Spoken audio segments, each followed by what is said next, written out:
We played very bad today. Not good football. Not good at all. That's it.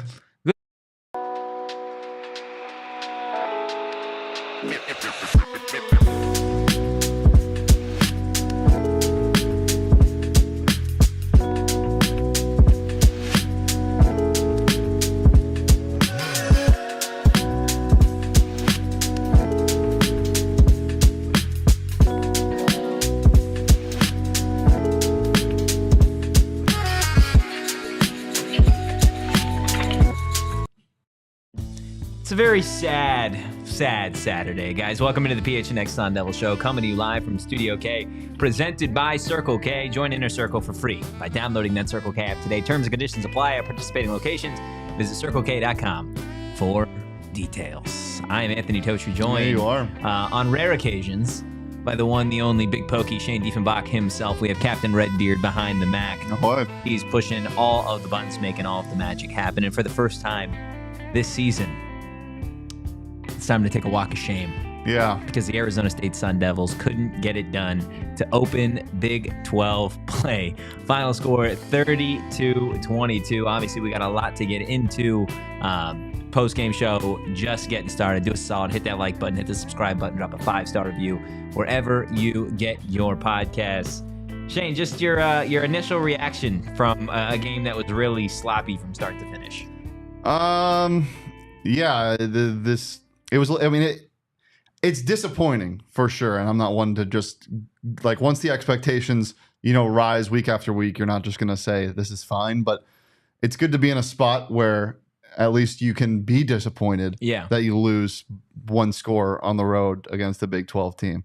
This Texas Tech team, I think a lot of people at the start of the season were kind of surprised by how poorly they were playing. Obviously, the scare against Abilene Christian and then the loss to Washington State, albeit without Tahj Brooks.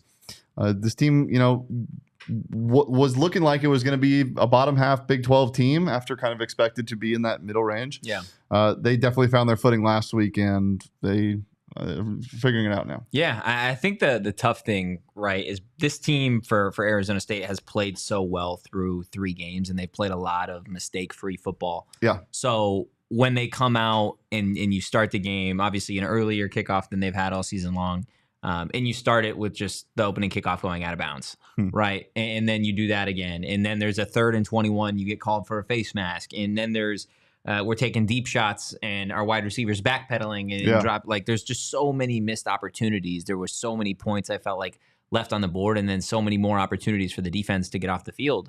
And I think ultimately, like, we'll get into like specifics and stuff like that as the show kind of goes on. But I feel like the defense did enough to win this game, holding the #1 passing attack in this conference to just 30 points. I think this one does, it's a team effort, but I do feel like a lot of this does fall on the offense. And some of the play calling was interesting to say the least. Yeah, I mean, you're never gonna really be satisfied when you give up 30 points. Yeah. And I know it's a Texas Tech team that moves the ball really well, and they have one of the best running backs in Big 12 history on their side.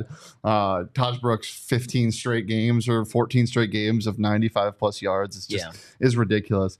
You're never going to be happy allowing 30 points, but like all taking everything with context, like, their defense played okay. You're out some corner depth, so that hurts. Keith Abney played so many snaps. You're asking those young guys. Keith Abney's a true sophomore. You're asking those guys to do a ton. But yeah, if you had to pick one side of the ball, it's definitely, if special teams doesn't count, it's definitely on the offense. I think they just didn't produce. The receivers, aside from Guillory, who are a non-factor, Mateer had a couple of good plays and a couple awful plays. Yeah. The line could never really get any room for Scat, and Leavitt played his worst game yet, I thought. Yeah, I mean, 282 yards, no touchdowns, one INT.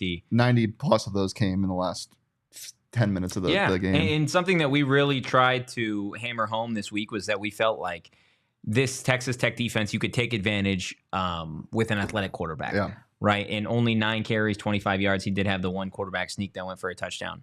But it felt like there was just a lot of meat left on the bone. And I know there's a lot of Texas Tech fans in here, and you are, it's fair. Throw it, right? Talked all week. But at the end of the day, I still think that defense is pretty mid, but they got it done today against Arizona State's offense that couldn't ever find a rhythm on the ground, in the air. It didn't really matter. Arizona State just couldn't cut it.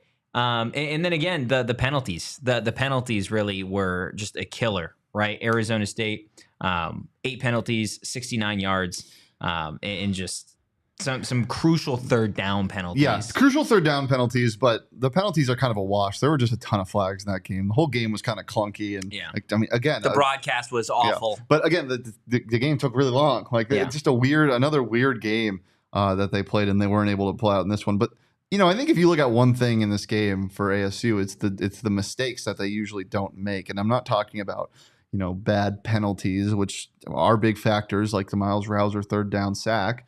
I'm talking about plays like Jake Smith just forgetting how to play receiver. Yeah. That was one of the weird. He just couldn't find the ball, and that's 6 every time. It's a great ball from Leavitt, albeit a tiny bit underthrown. There's no one near him. It doesn't really matter. That hurts. Yeah. That can't happen. Mateer dropping a pass, a miscommunication on the 4th down at the end of the game. With Scat, or a third down with Scat and Tyson, or Scat and Guillory running into each other. There are just some really weird plays that happen in this game that when you're the more undisciplined team and the talent level is equal or close to equal, you're never going to win that game. Yeah. Yeah, no, and I feel like that's the case, right? I don't feel like Texas Tech, even after watching this game, again, it was only a 1-score win for Tech here. I don't feel like the talent discrepancy is giant in either one direction. I think these two teams are pretty similar. I think these two programs overall are pretty similar when it comes to college football. But at the end of the day, it was that slow start, right? If you take away the first 2 drives of the game, which, obviously things go differently, but you just can't start the way you did. Give them a short field to open the game. Then you turn it over with 11 interception with kind of another short field. They go down and score, and you're staring down the barrel of a 14-0 hole. A very, very short field.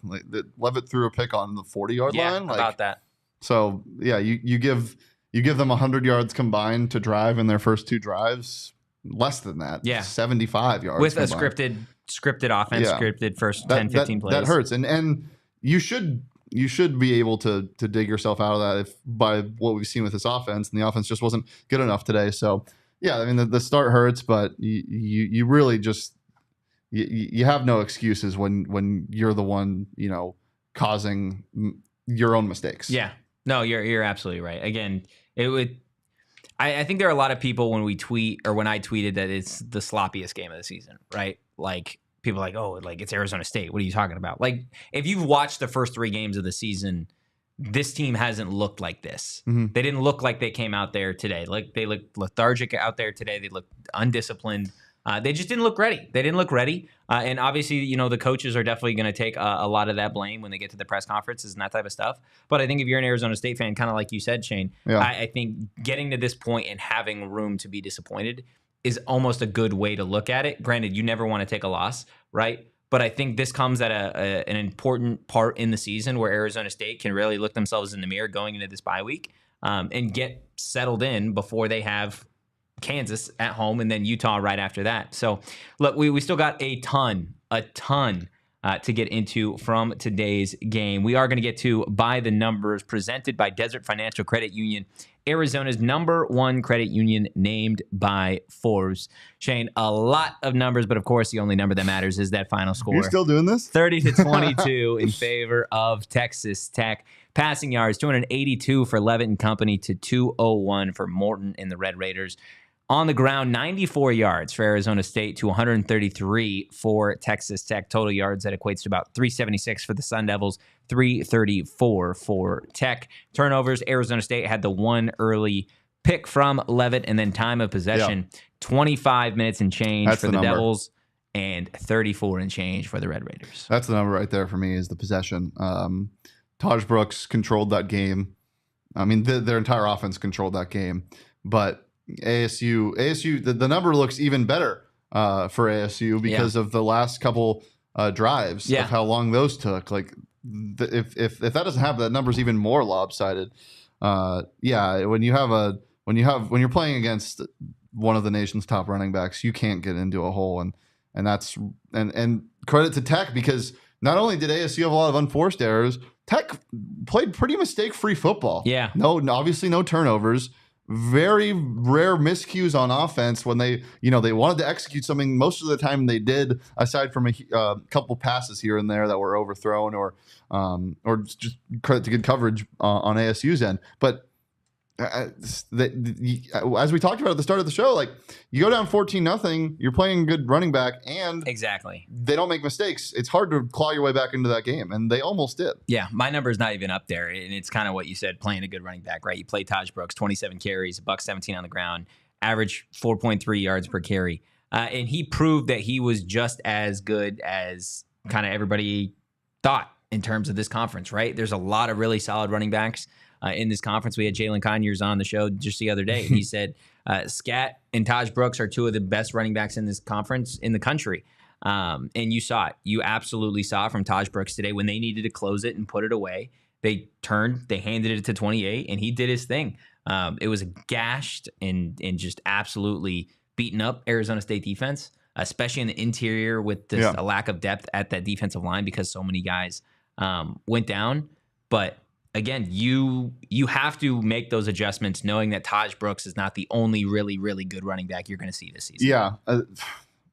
Let's talk about him for a second, though, before we move on to all the gauntlet that you're going to run into, because looking at that schedule, holy hell. Obviously, we know that's the Big 12 is not only the truck stop conference, but also the conference of truck stop running backs, or truck running backs, rather.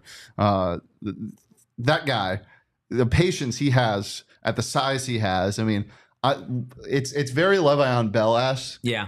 Sitting behind the line and just waiting. It's so frustrating too when you can't penetrate that line, and then all of a sudden he finally finds a hole after 1, 2, 3 seconds of scanning and looking, and then the burst. I mean, that guy is a complete back, and as you said, not going to be the last talented back you see.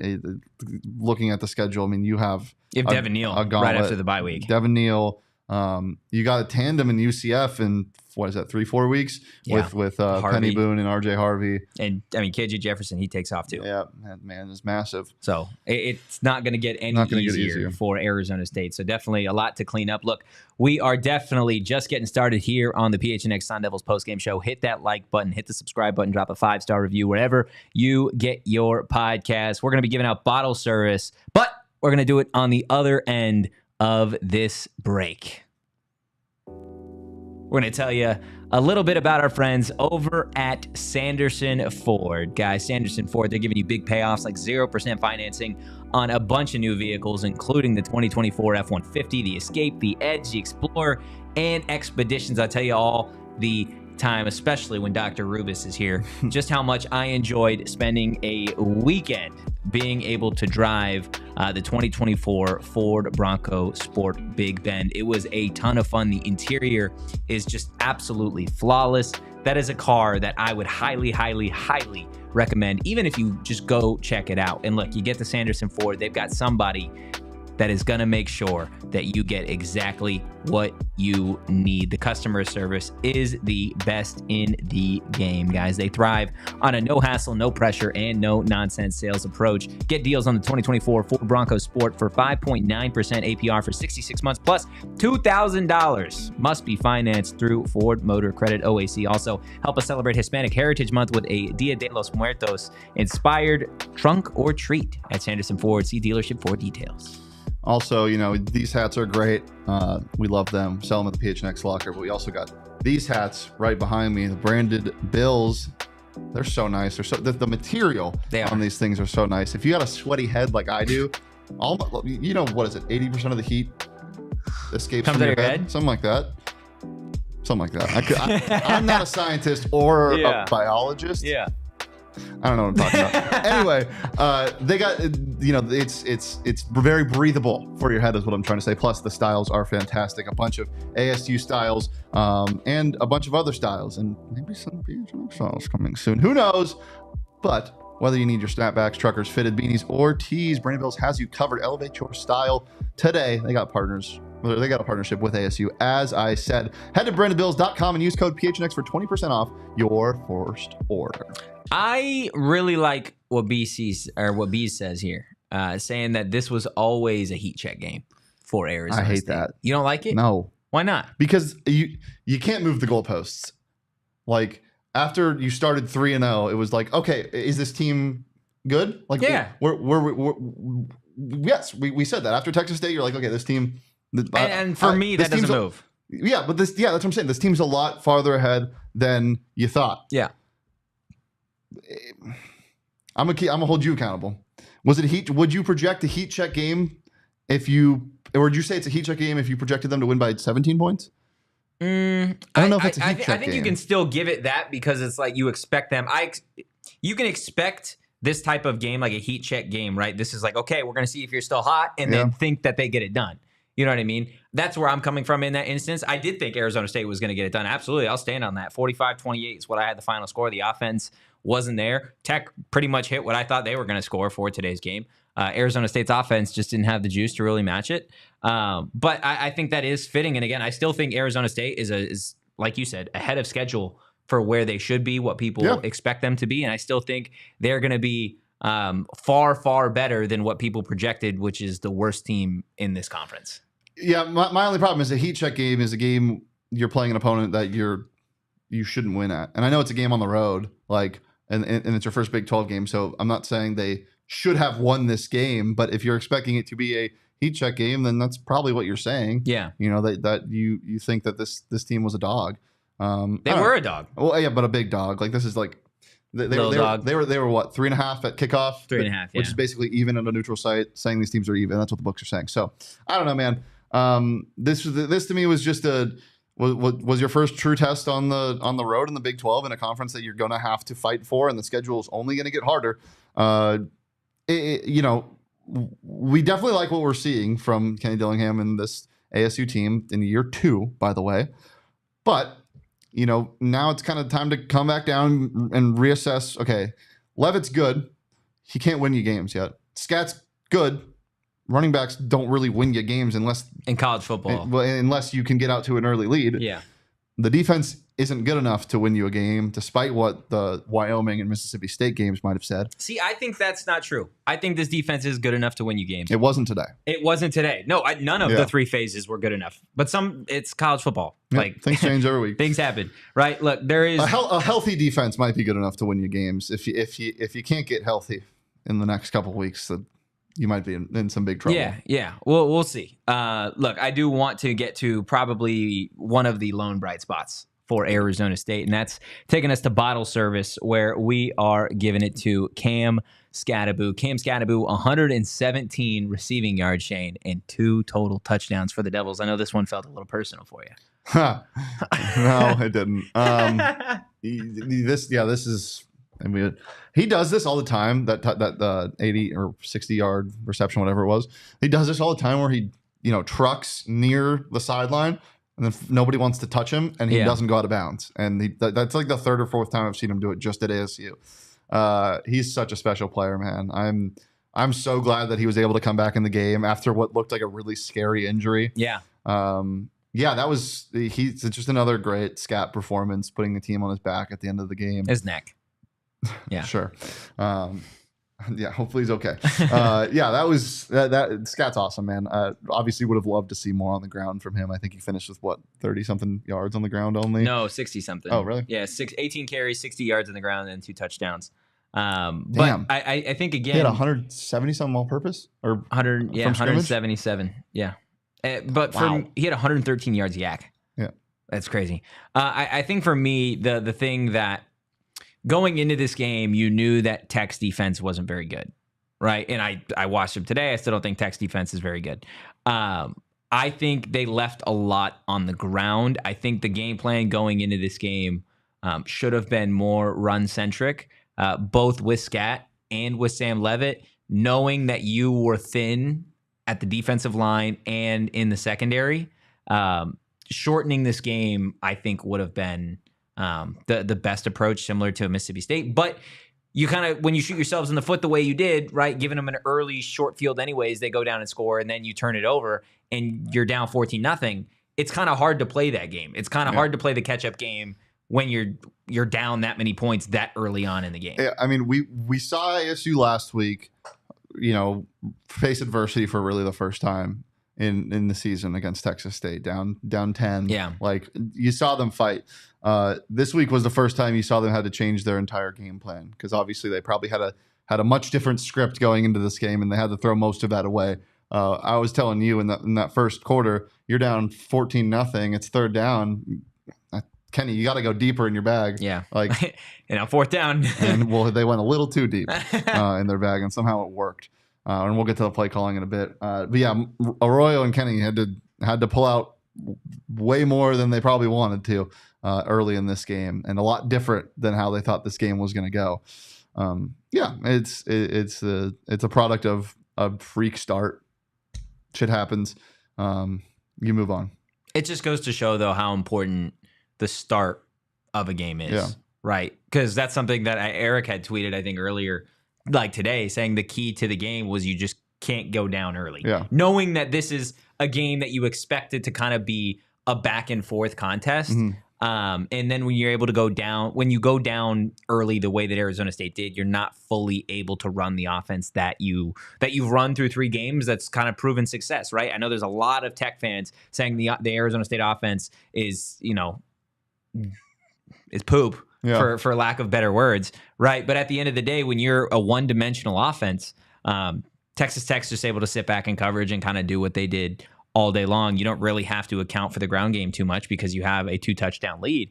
I think this game is far more competitive if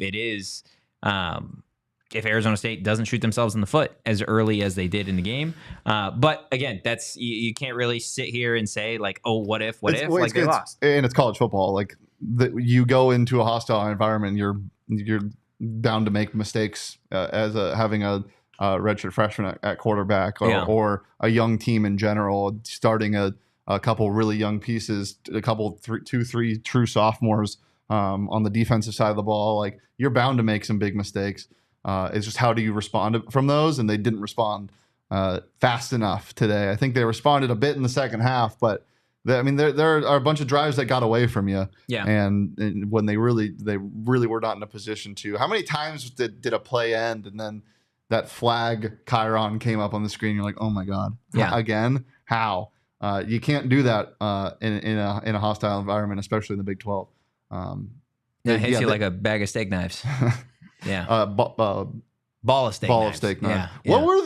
What were the announcers on today? Yeah. That was some of the weirdest. That was so horrible. Some of the weirdest metaphors I've ever heard. It was so bad, dude. It said Scat is running like a ball of steak knives. I mean, I get, like, you think about it, I guess it makes sense. He's painful. It hurts.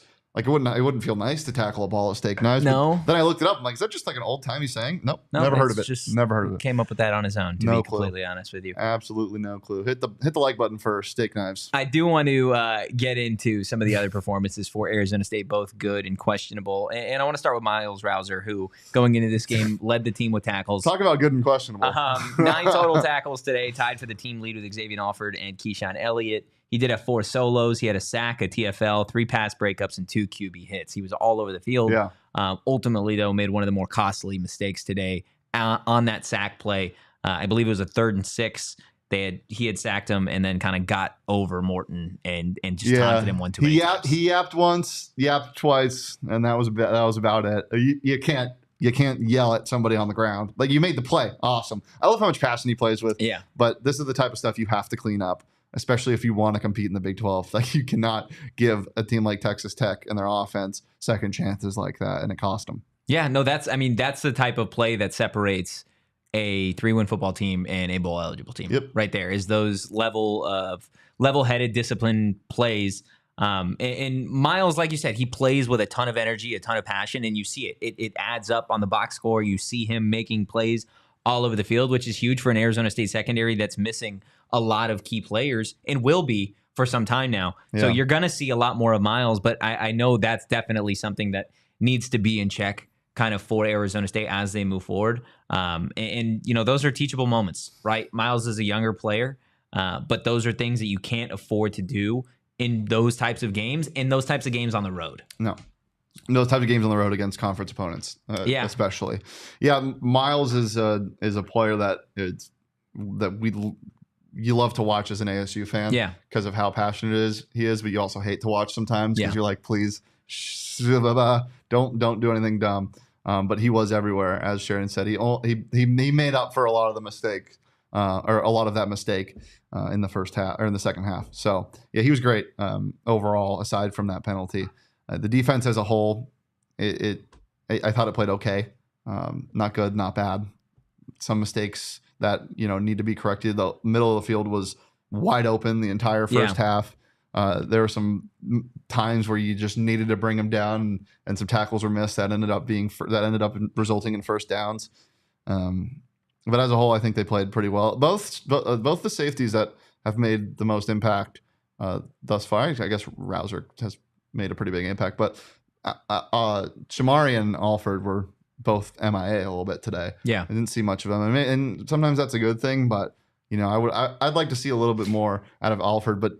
It's weird because he was tied for the team high with 9 tackles today, but it didn't feel like that. No, definitely not. I feel like, and this is going to be me biased because I watch a lot of Chargers football. I feel like Derwin James time. I feel like you need to use him the way that they use Derwin James. Like I want to see Alford all over the field. Well, yeah.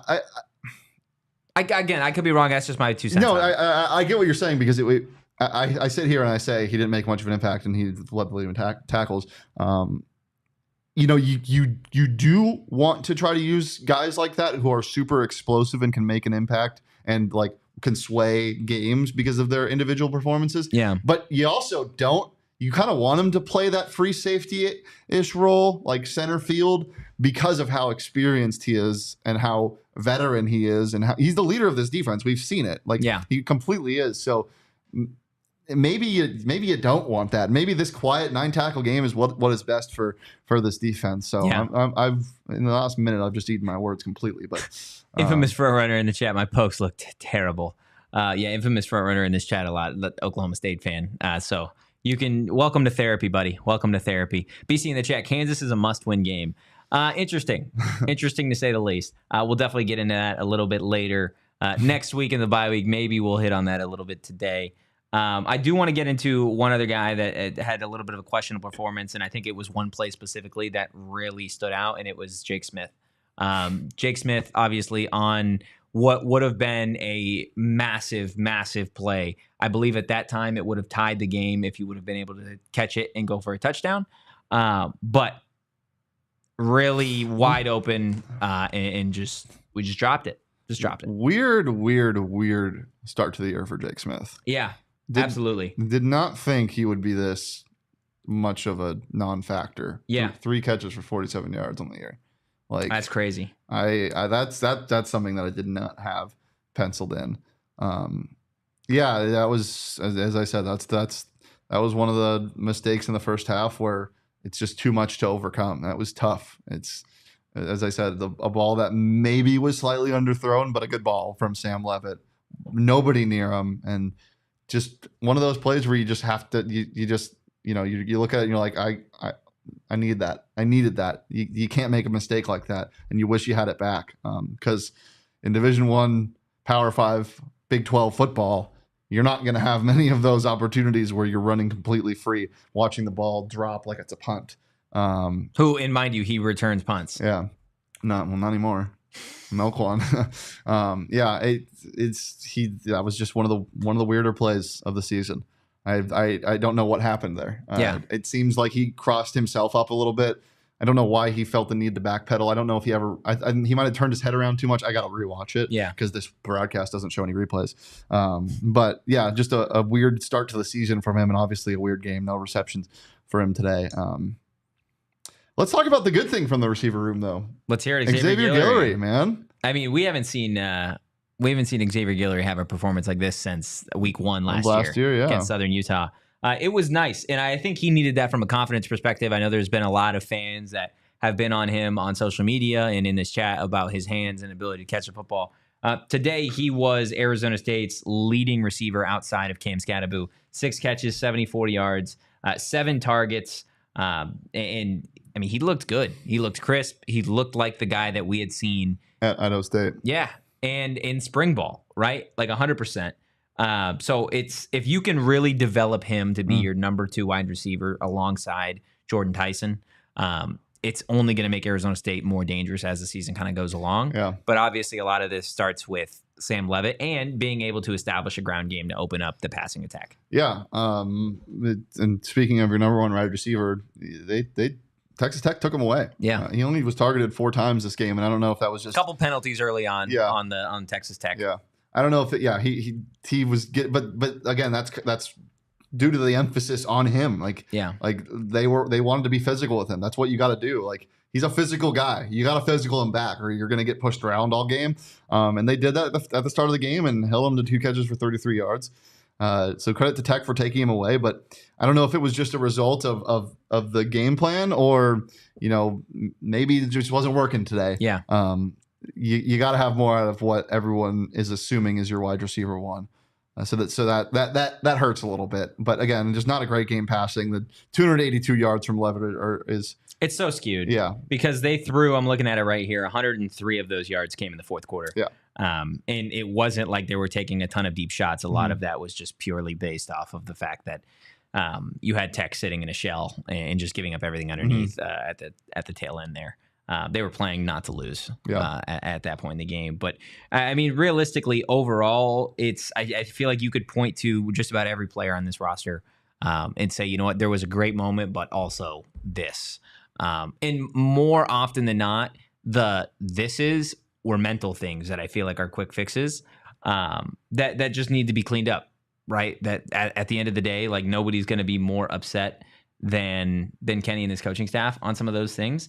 But I do want to kind of get into some of the offensive play calling for a little bit. And I think, again, something that kind of set the tone for how this game was going to look offensively was that 4th and 1 going for it. Again, you're already down 14 points at this point. You're on your own 20, and you run a play action pass. Well, not only that, you have one of the best short yardage backs in the country. Yeah. Like, that's not a question. And you opt to run a play action pass, and you have a tight end going across the field. And he was wide open. And he heaves it. Underthrown ball. Luckily, the underthrown deep ball is one of the most unstoppable plays in football because of how often a pass interference gets called. One got called there, thankfully.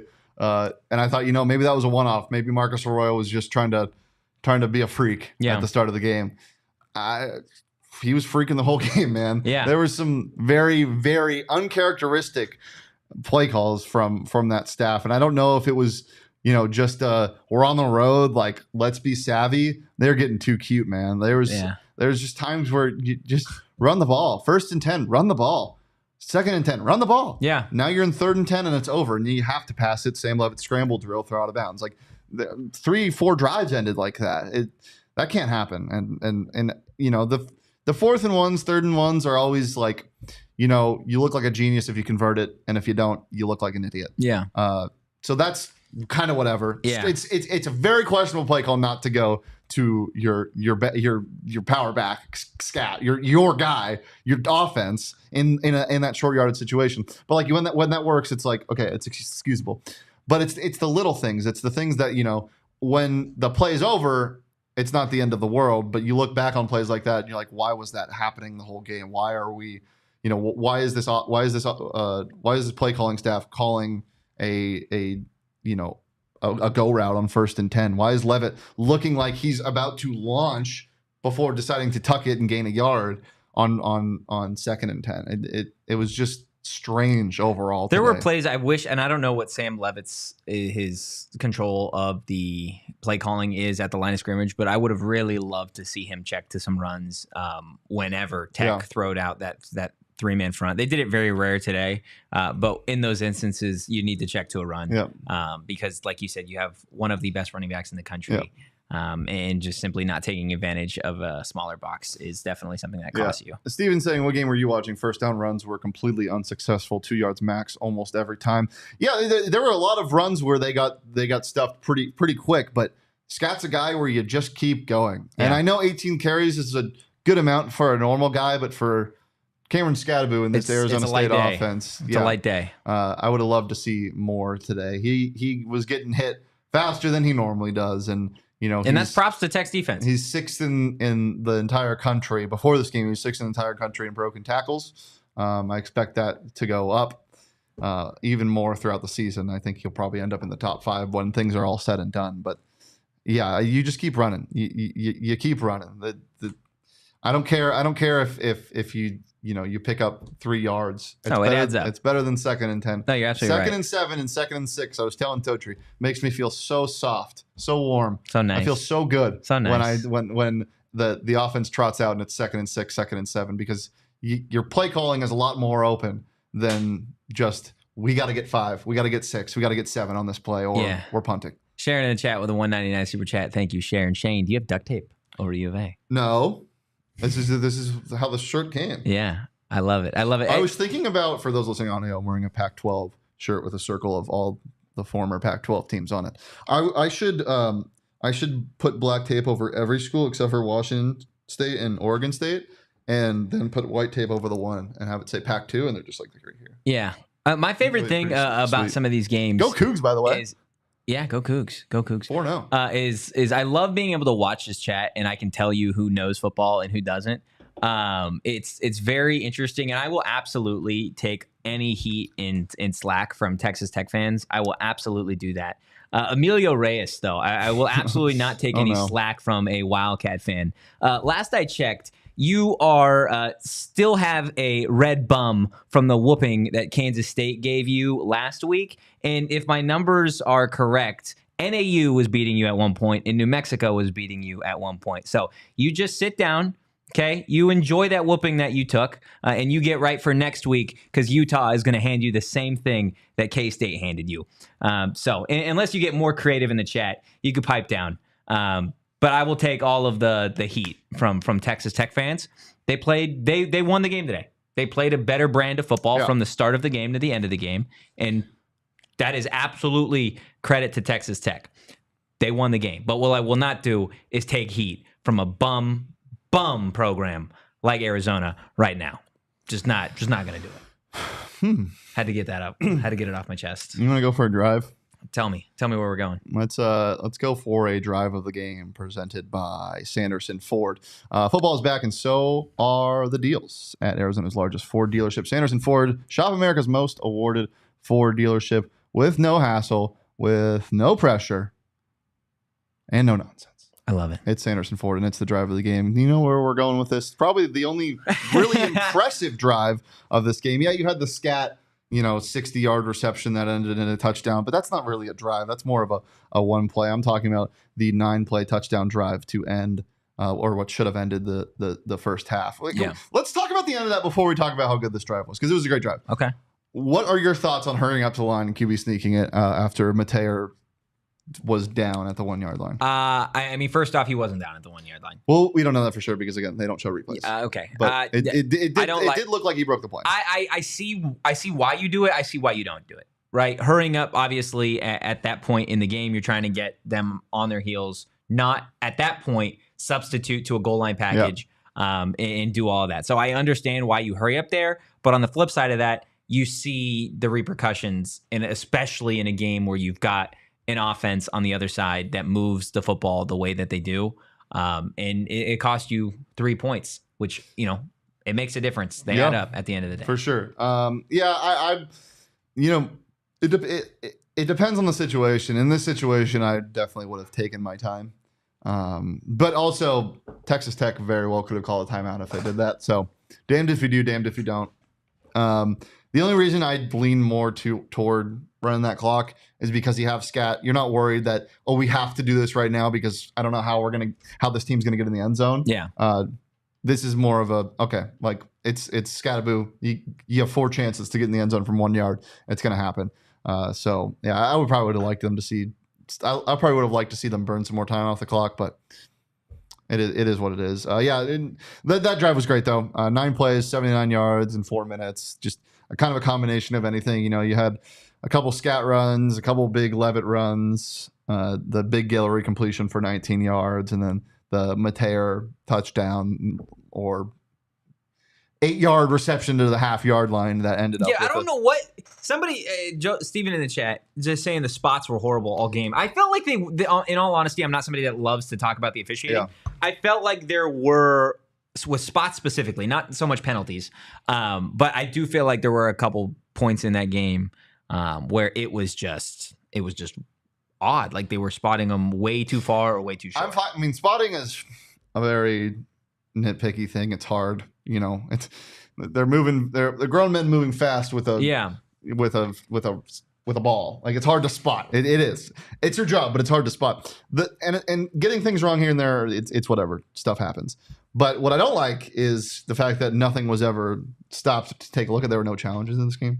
There were no reviews. There was one review for one of the most insane, the craziest touchdown calls I've ever seen, which we'll get to after this. But the spots were a little strange this game, but not 8 points strange. Yeah, and not one-sided either. I think there were some strange from both teams. Yeah, Dieffenbach in there. Riffs were terrible. So that was the Sanderson Ford drive of the game. Now let's talk about the first touchdown of the game. The first touchdown of the game that wasn't really a touchdown. I've never seen. Okay, first of all, I didn't see a ref signal for a touchdown until the penalty was declined. Yeah. Well, he said the penalty was declined and then said touchdown. I didn't see them catch the ball. And then they showed the replay, one of the only replays they showed the entire game. He actually caught it, but he wasn't in bounds. The possession was jumbled. Like, it wasn't even close. No, it was never close. I didn't even think he caught the ball in general. And they spent like a good chunk of time reviewing That's a 30-second thing. That's the thing you go, what are we saying? We got to get out of here. There wasn't a person in like that stadium that thought that was a touchdown. It was one of the, we were in shock at the studio. What? Like, excuse touchdown? me? Yeah. Is that a new rule? Yeah. Like, if you have pass interference in the end zone, is it just an auto touchdown? Yeah, very strange. It's ridiculous. Yeah. Weird refs today. Nothing close to Pac-12 reffing, but definitely some weird calls today. I will say that I've seen some people in the chat say penalties are the reason why this team lost the game. There were some undisciplined things that happened in this game, but it's shooting yourselves in the foot in general that lost you this game. Texas Tech had more penalties than ASU did, 9 for 90 something. Well, that first, what was it? That second or third drive of the game, they were just handing Arizona State first downs. Yeah. There was one very questionable PI on Keith Abney, but they were letting him play most of the game, so I'll take it. I will absolutely take it. Do you want to get into Aftertaste? No, let's talk about Arizona basketball, as BC says. No, I'm kidding. Yeah, we can get into Aftertaste in a little bit. Okay. But first, we're going to take a quick break and talk to you about our friends from Neutral.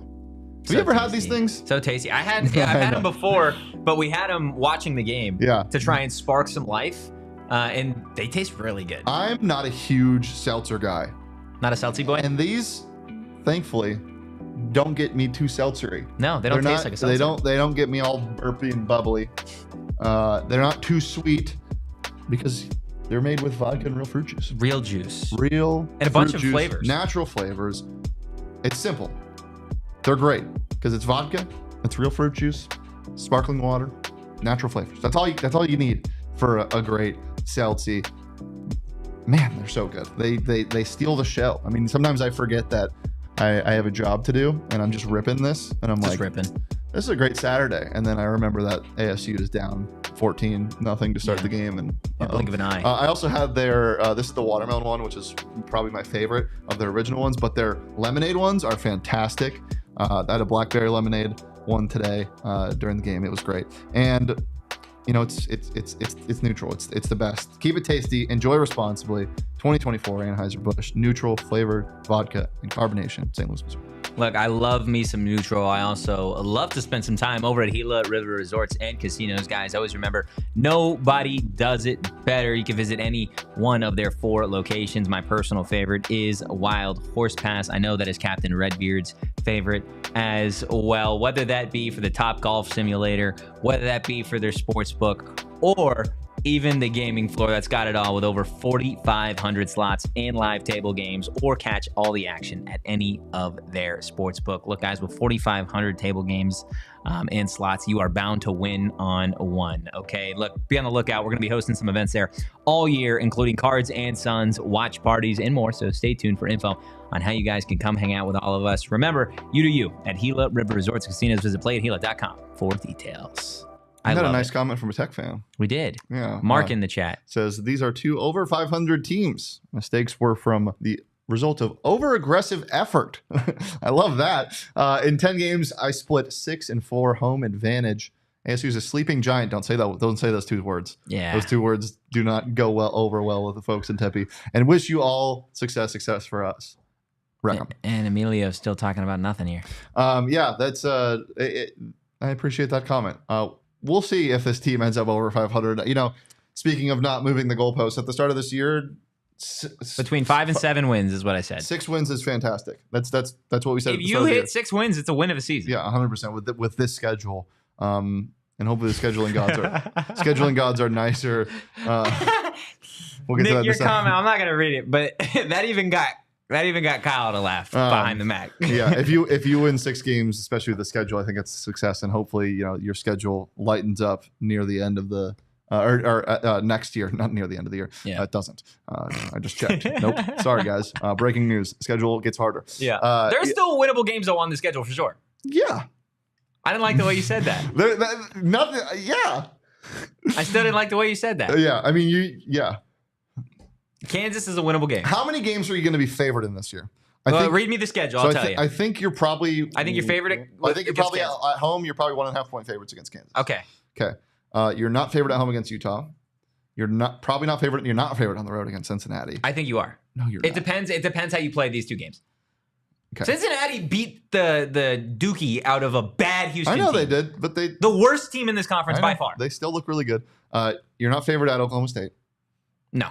Unless something crazy happens in the next 3 weeks, which it could, because Oklahoma State did look bad today. Yeah, maybe Ollie Gordon gets in his car or something. Okay. You're not favored at home against UCF. No. Absolutely not. I think that team's going to be ranked by that time. You're definitely not favored on the road against Kansas State. You're favored at home against BYU. You're probably favored at home against BYU. So you're favored in 2 games, I think, the rest of the way. Right now, if I had to set the lines, I'd say right now you're favored in 2 games. Yeah. Which doesn't really mean anything because we know how that goes in college football. Yeah, you're probably playing for what everybody thought was going to be 5 ranked teams. Actually 6. You should be playing 6 ranked teams if 2 teams weren't underperforming on the schedule in Kansas and Arizona.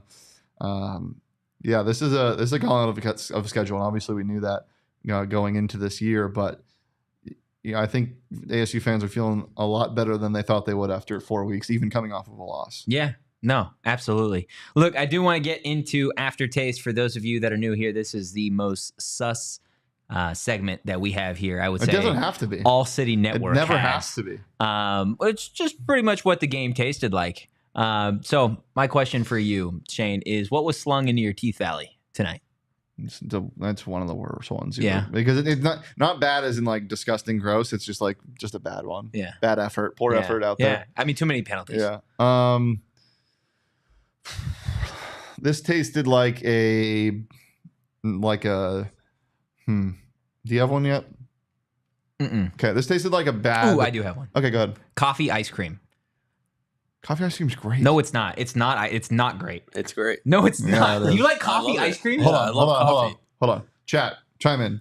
Coffee ice cream is awful. Is coffee ice cream great? I think it's great. I absolutely hate coffee ice cream. It's just you get excited because it's ice cream. Let's change it. Bad ice cream flavor. Bad ice cream flavor. Coffee ice cream. Or butterscotch ice cream. I feel like you shouldn't be allowed to eat butterscotch ice cream unless you are a senior citizen. Is that even like a thing? Butterscotch ice cream? Yeah, absolutely. I mean, I'm sure it is, but it's like common. Yeah. I don't know. Yeah, this tasted like a flat beer to me.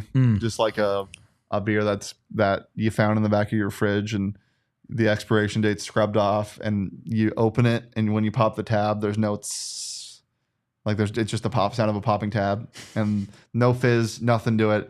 You taste it. It tastes like mushrooms. It's boring, but it's like you have to. You got to drink it. You just opened a beer. You showed up in Lubbock. You got to play. You got to play. No matter your surrounding. No, you know what this tastes like? This tastes like a bad, like light beer in the middle of nowhere. That's what this tasted like. It's really hot too. It's really hot. There's not much to do around there except for golf, according to Jalen Conyers. Oh, we're talking about Lubbock. Well, yeah, that's what I'm saying. This game tasted like you're having a bad beer in a bad place. David is Kyle, make an ice cream bowl. Kyle, make an ice cream bowl. If you know, you know. Yep. If you know, you know. What were the Danish options? Or scones? Blueberry scone. And peach scones? I think so. Something like that. I don't know. Kyle, what does this taste like to you? What was slung into your teeth valley? This tastes like a really stale tortilla. Okay, can I get on my soapbox? Go ahead, get on your for a soapbox, second? man. Chat. And if there are any tech fans in here, please like validate me on this, or maybe argue against it. I don't know. Are they slip resistant? Is that not like super dangerous throwing tortillas on the field? Like this is already one of the most dangerous plays in football, the kick return or kickoff. You're throwing tortillas on a field that's not only not real grass, but it's turf. A tortilla on turf. If you step on it, it's gonna slip. Is it not? Like it's like a banana peel. I just don't think they can throw them that far. I saw multiple on the field, not like past the out of bounds line. Multiple during the play. You feel a type of way about them tortillas, man. Because it's not the reason. It's not the tortilla. The tortillas piss me off. But what pisses me off more is that nobody's talking about it. How is this not like? First of all, how has nobody gotten hurt? I'm glad nobody has. Yeah. But it seems like it's just. I think it's cool. Something's waiting to happen. It's a fun idea. One, you're wasting food. There's a lot of wasted tortillas out there. Two, it has to be dangerous. Just think about the slip factor. The slip factor. It's slippy. Yeah. Slippy. I want to know how much the city of Lubbock spends in tortillas every home game. Yeah. It's got to be just an astronomical amount. Astronomical. Share it in the chat. Stale tortilla is the winning taste. Shane. Yeah. Any final thoughts on this one? My friend scored. Your friend scored? My friend scored a touchdown today. He almost scored one for That us. guy's real mean. He almost scored one for us. Really Do you want to talk nasty. about him? Yes, we have to. Should we give him a call, see if he answers? Yeah. Charlie says they're only thrown on the field during kickoffs. They don't get onto the field and they're picked up immediately. I get the idea, but I saw multiple on the field during kickoffs. Kyle, you saw that. They were throwing them throughout the game. But like while the kickoff is happening, they get thrown. So it's during a live play, and I saw multiple land on the playing field. It can happen. You're only one like professional discus thrower and some bad wind speed away from a really bad bounce away from somebody getting seriously hurt, and I think that's disgusting. I'm just kidding. I love it. It's unique. You know, maybe we jingle them instead of throwing them like we. There's no way in this best ice cream flavor poll you put coffee as an option. There's zero way. That's what we were talking about. Yeah, but you don't think coffee is actually a top 3 flavor, right? No. None of these flavors are the top 1, by the way. None of them are the best flavor. Really? Chocolate chip cookie dough is a fire flavor, but it's top 3. What's 1? Okay, welcome to the PHNX I like Devils ADHD podcast. I like mint chip. As Jason says, another nice tech fan. A tech fan here had a few ASU fans around us during the game. Very friendly and good fans. We love that, guys. We love being cordial. After all, this is a sport. This is fun. This is a child's game. As Mike Luke says. Yeah. It's for funsies. I love that people were being nice to each other. The refs were brutal to both teams. Tech's defense committed to stopping the run and wanted ASU to beat them with the pass. Yeah, game plan. They executed. And they executed it. Yep. And when you have when you're playing against a redshirt freshman quarterback, that's a good plan. Steven gets it. Chocolate peanut butter.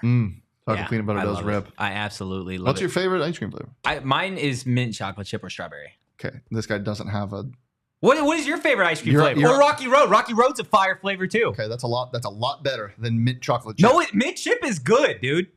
What's your favorite ice cream flavor? Chat, get this man. Huh? Get this man. What is it? I mean, you like pistachio or something stupid, huh? I'm strict like chocolate brownie, chocolate chip cookie dough, cake batter. Cake batter sucks, no, dude. It doesn't. It's awful. No, it doesn't. Eat cake.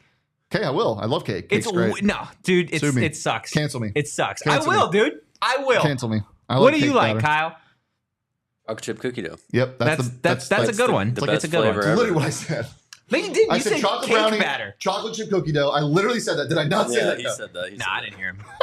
Didn't hear him. You just heard cake batter. Get this man. Do you have anything else on this game? Chocolate chip? It's a good flavor. It tastes like you're eating toothpaste. No, it does not. What toothpaste do you have? Spearmint? No, it doesn't. It doesn't taste like that. It Neapolitan doesn't taste ice cream is elite. Neapolitan shake from beep, beep goes crazy. I had beep the other day. Yeah, dude. Did it hit? Their fries are so beeping good. Yeah.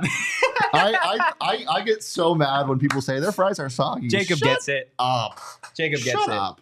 Oh, I'm all leg up in this right now. Beep. Top mint chip is phenomenal. Dude, that's a good like brand. It's one of the best. Yeah, it really is. Not too Okay, no sweet. free ads. We're free adding too hard. We're not doing nothing. We're not saying nothing. We are. Look, we've been going almost an hour again. Hit that like button.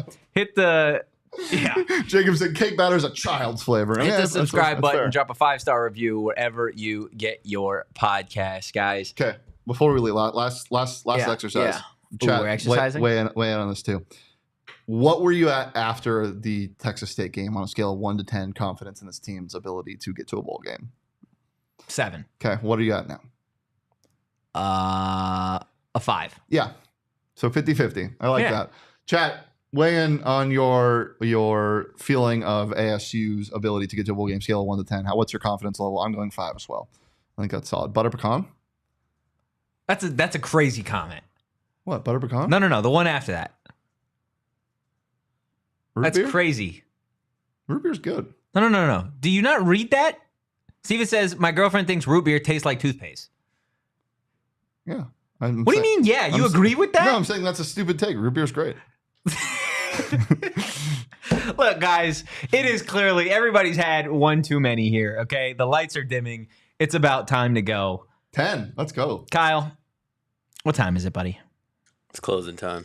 It is closing time, What? guys. This segment is powered by Neutral. Keep it tasty, Tempe. Enjoy responsibly. Look, we are going to get out here with just some sweet, sexy jazz. You don't have to go home. But you can't stay here. I got one takeaway for everybody, and that is we're on to the bye week. Okay? We're leaving it in Lubbock. We're on to the bye week. Get healthy. Get right before you got to be back at home and take on Kansas. That's all you could take away from this sloppy game. Arizona State's better than what they put out there today. Props, tip of the cap to Texas Tech getting it done. But that is going to do it. What? That's a stinky takeaway going into the bye Why? week. Go into the bye week. Leave this in Lubbock. You don't want any more of this. Yeah. It's bad. Yeah. It's bad. Leave it in Lubbock. That's for sure.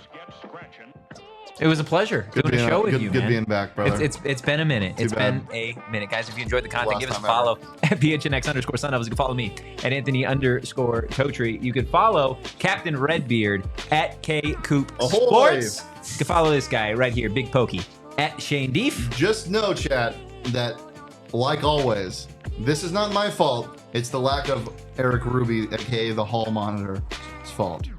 As That's fair. always. That's fair. We'll see you guys on Monday. In the meantime, go Devils and peace. We all silly like the mayor.